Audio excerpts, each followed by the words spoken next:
In today's video, I'm going to teach you how to delete account in Notion. Before we begin, a quick heads up. Deleting your Notion account is permanent and removes your account along with any workspaces you own. If here is anything you want to keep, consider exporting or saving your content first. Also, make sure you are signed in to the correct account in the desktop app or web browser. Start by going to the left sidebar of your Notion workspace. In that sidebar, click on Settings and Members. This opens a settings window where you can manage everything related to your account and workspaces.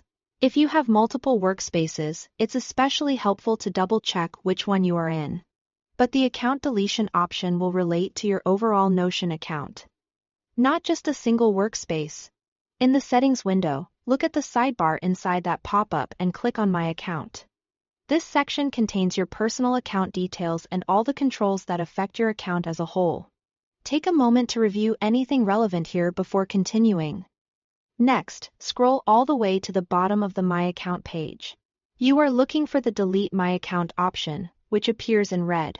Notion places it at the bottom and highlights it because it's a serious, irreversible action.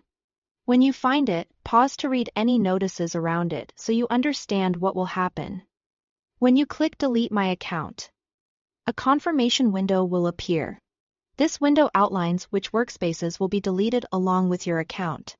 If you are the owner of any workspaces, those will be scheduled for deletion as part of this process. Shared workspaces where you are not the owner will continue to exist for other members, but your access and content tied directly to your account will be removed.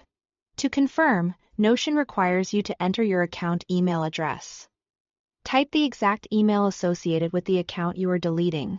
This step helps ensure no one deletes an account by mistake. After you've entered your email, click the button to permanently delete your account and workspaces. Once you do, you'll be signed out, and the deletion process will begin. Keep in mind, this can't be undone. That's it.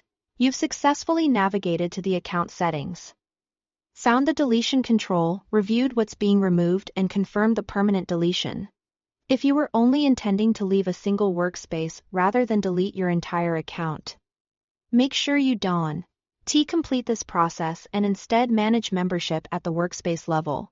Thanks for watching.